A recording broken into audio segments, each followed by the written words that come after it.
You know we had to talk about it. What's going on, everybody? This is Chris Classic dropping a couch vlog. Hope you guys are having a wonderful day. Before I go to church, I did want to speak about this. Nobody tells you, remember that God loves you, Christ loves you, and I love you as well. Make sure you subscribe to the Take It Home podcast where I talk about professional wrestling topics and I put up my matches as Classic Alpha. Make sure you also subscribe to C3 Ultimate Wrestling. That is me and my wife's professional wrestling company. Next week, 6 days away, August 30th, we get everything back. August 30th, Dyer, Indiana, Harold's private venue, the 11th hour. It's a lot of matches, a lot of things are at stake, medium well.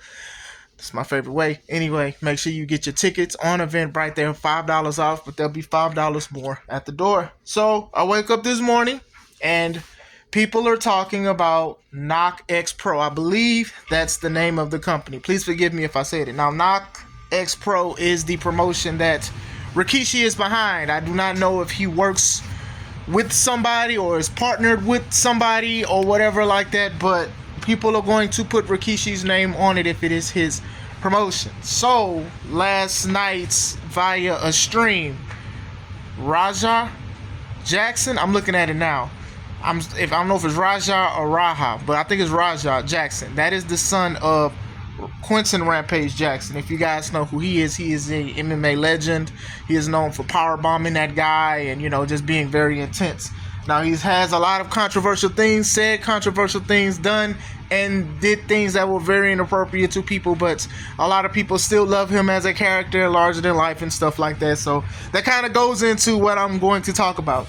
So basically, his son was involved with an angle with a wrestler called Psycho Stu. I'm not gonna sit here and say I know him, I don't know him, or whatever like that. So apparently earlier that day there was a segment where Stu hit him with a pop can, and Raja didn't do nothing, like he was kind of mad about it, and then Stu put his hands on him, and then Raja kind of pushed him off.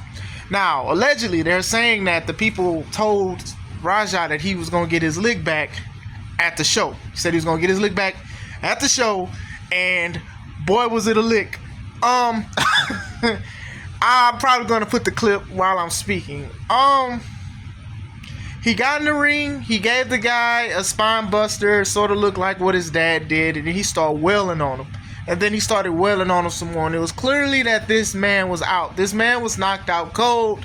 I don't know, his son is an MMA fighter, so I don't know if his punches are lethal weapons, registered as lethal weapons or whatever, but he knocked him out cold.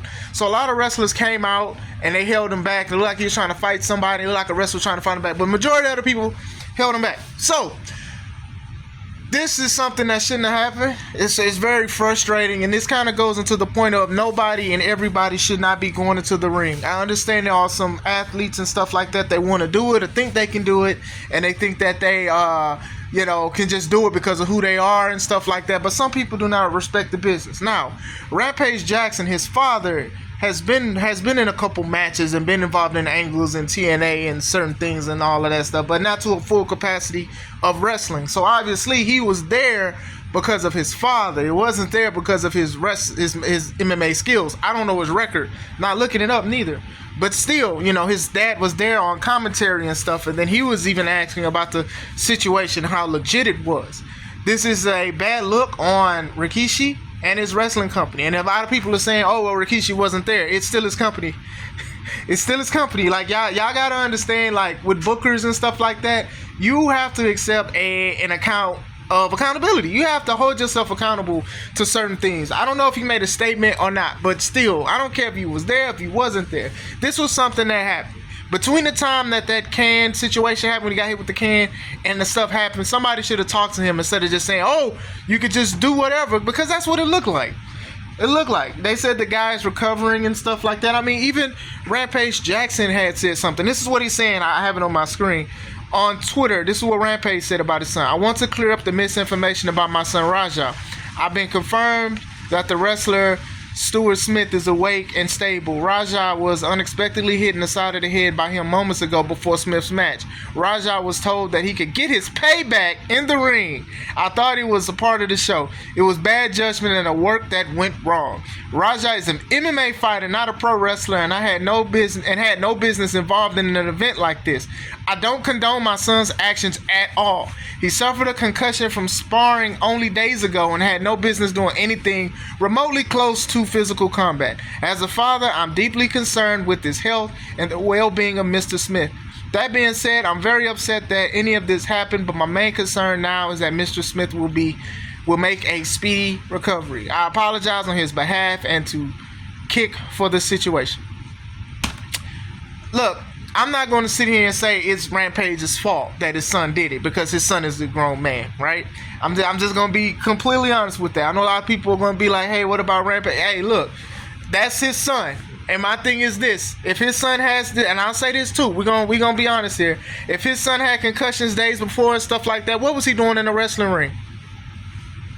What was he doing in the wrestling ring? Why did the dude hit the can against his head and stuff like that? Why didn't he just go home? What's going on here, man? What's going on here? Rampage says he has concern. Like, this is just gonna be a business ploy more than anything.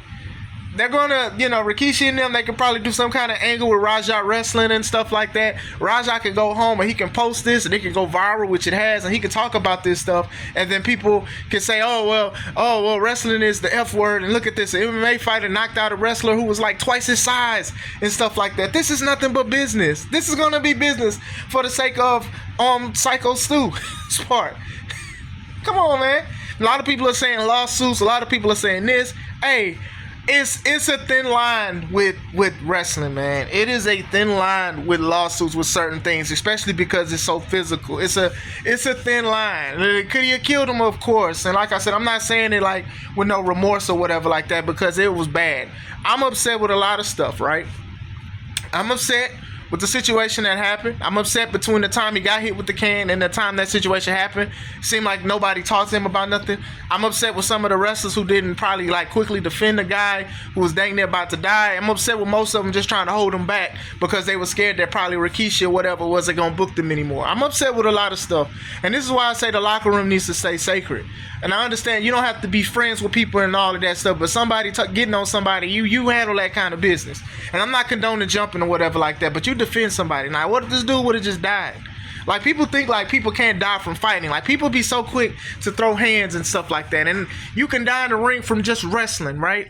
So when you add these kind of things in a physical sport, it's a slippery slope when you're trying to sue somebody or whatever like that. This is going to be nothing but a storyline. It's going to be swept under the rug.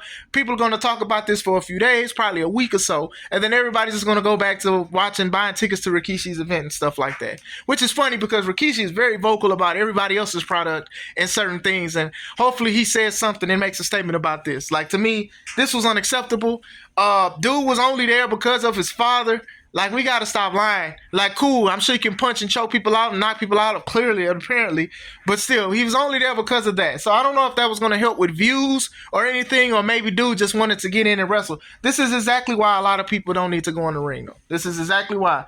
Just because they can do it, just because it's accessible, and just because your dad is a MMA legend who has a controversial past. And I'm saying this as a fan of Quentin Rampage Jackson, but I'm not going to sit here and say I agree with everything the man has done and stuff. Like, man, you should have did this, you shouldn't have did that.